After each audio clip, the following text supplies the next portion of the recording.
गुरुजी, मेरा एक प्रश्न था कि जैसे कि मैंने आपकी पुरानी प्रश्नोत्तरियों में पढ़ा हुआ है और भी मैंने कहीं पर इस विषय में जानकारी पढ़ी है कि मंत्र की चोरी भी संभव है। जैसे कि जाप मैं कर रहा हूँ, इसका फल किसी और को मिल रहा है। थोड़ा सा इसके विषय में बताइए, क्या ये संभव है?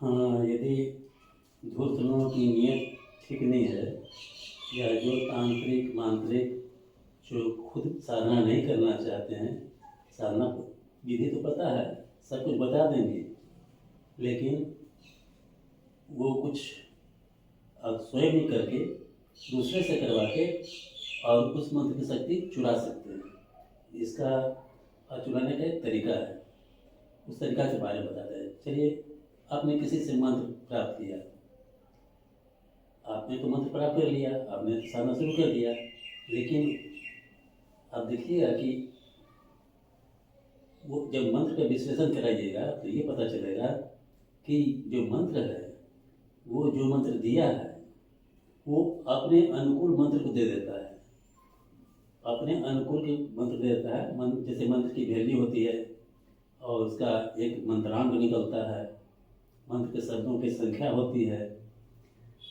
तो इन बातों को ध्यान में रखते कोई भी तांत्रिक, कोई भी धूर्त दूसरों से साधना करवा लेगा, पैसा भी ले लेगा, साधना भी करवा लेगा। जितना साधना करेगा उसको तो फल कुछ मिलेगा नहीं, बल्कि उस साधना की जो शक्ति हुई सीधे उस तांत्रिक को प्राप्त हो जाएगा, साधक को प्राप्त बिल्कुल नहीं होगा। ये और खास करके अभी फिलहाल इस युग में ऐसा बहुत होता जा रहा है। देखिए, इसका एक लॉजिक है, समझाते हैं। लोग गुरु मंत्र का जाप करते हैं, ठीक है। गुरु मंत्र के जाप से क्या होता है, एक गुरु को शक्ति मिलती है और उस शक्ति से, ताकि गुरु आशीर्वाद से, वो गुरु जब शक्ति मिलेगी तो उस आशीर्वाद से वो कुछ आपको दे सकते हैं, आशीर्वाद दे सकते हैं, कुछ भी कर सकते हैं। तो मंत्र जप के द्वारा, गुरु मंत्र के जप द्वारा गुरु को शक्ति मिली, तो गुरु जो गुरु मंत्र देगा वो अपने अनुकूल देगा, तभी ना वो मंत्र उनको शक्तिकृत करेगा, शक्ति बढ़ाएगा, ताकि गुरु प्रसन्न रहते हैं शिष्य से। क्यों? कि गुरु मंत्र का वो जाप कर रहा है। तो इससे क्या होता है कि गुरु को एनर्जी मिलती है। ये तो हुआ क्लियर बात।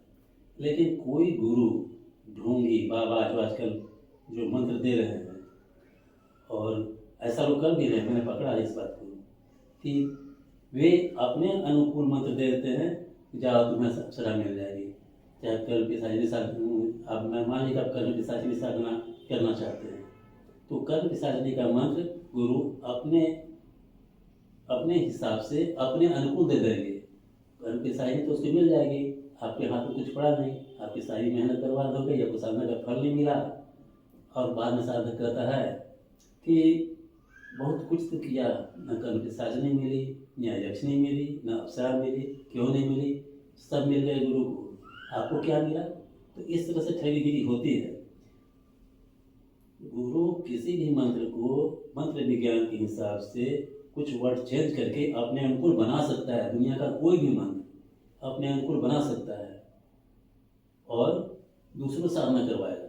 जैसे उसके संसर्ग में बहुत से शिष्य हैं, शिशु के का क्या पता है, जो गुरु जी हमको अप्सरा मंत्र दिए हैं, या यक्षिणी मंत्र दिए हैं, या शिव मंत्र दिए हैं, या बगलामुखी मंत्र दिए हैं, कोई भी मंत्र दिए हैं, जब तुम करोगे उस साधना को, या अर्थात लोगों में जो करता है, तो उस साधना का फल गुरु को मिलता है। इसलिए देखते नहीं हो, गुरु लाट साहब की तरह जीता है, हवाई जहाज से उड़ता है, चंदन टिकाला एक भाषण करता है, पूरा चढ़ावा समेट लेता है, सब फल तो उसको मिल रहा है। साधक को क्या मिल रहा है?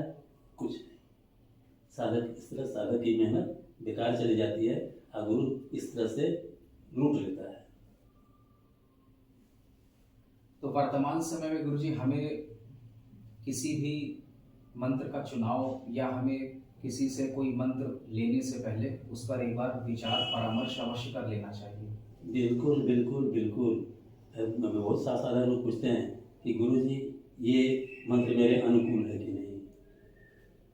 इसी से पता चल जाता है ना कि अगला जो मंत्र दे रहा है व्यक्ति वो कितना खोटी है। यदि आपके मंत्र का अनुकूल नहीं रहेगा तो साधना का फल तो उसको मिल जाएगा, साधक को तो कुछ मिला नहीं। तो गुरुजी हमें लोगों से सावधान भी रहना चाहिए। बिल्कुल सावधान रहना चाहिए। एक बार गुरु का चेहरा भी तो देख लीजिए, जो इस तरह का काम कर रहे हैं कि वास्तव में गुरु है कि क्या है कि चोर है ये। ताकि शक्ल से भी पहचानने वाले व्यक्ति पता चल जाता है कि चोर है ये, तो व्यक्ति को ऐसे ही पहचानना चाहिए। तो वैसे गुरु के शरण में नहीं जाना चाहिए, जो सहज तरीके से रहता है। अक्सर लोग जो सहज तरीके से रहता है उनमें दिखावपन नहीं होता है, तो समझ लीजिए कि उससे कुछ मिल सकता है। फिर भी सतर्क रहने के ख्याल से एक बार जरूर कन्फर्म हो लेना चाहिए कि अमुक व्यक्ति अमुक मंत्र को जप रहा है तो क्या उसके अनुकूल है या नहीं। इसलिए उसकी जन्म तिथि जानना जरूरी होता है, किस तारीख से शुरू करना है वो भी जानना जरूरी होता है। कभी कभी ऐसा होता है कि वो अपने अनुकूल तारीख बता देगा, कोई तांत्रिक अपने अनुकूल बता देगा, जो तुम्हारे अनुकूल नहीं होगा तभी उस साधना का फल उसको प्राप्त हो जाएगा। यदि वो अपने अनुकूल तिथि से साधना करवा दिया तो इसमें बहुत इस तरह की धांधली पहले द्वापर युग तक नहीं होती थी, इस कलयुग में कुछ ज़्यादा हो रहा है। इसीलिए साधक लोग निराश हो जाते हैं, ईश्वर पर से विश्वास उठ जाता है, अक्षरा साधना से विश्वास उठ जाता है, इसलिए साधना से विश्वास उठ जाता है, कुछ नहीं होता है, ये सब ये चीज़ हो जाता है। इसलिए मंत्र का जांच करा ही लेना चाहिए और जान लेना चाहिए कि मेरे लिए अनुकूल मंत्र है कि नहीं। यदि मंत्र अनुकूल होगा तो दीक्षा लेकर करना चाहिए, अनुकूल नहीं होगा तो संशोधन करा लेना चाहिए, तब उसकी दीक्षा लेकर साधना करेगा, साधना का फल अवश्य मिलेगा।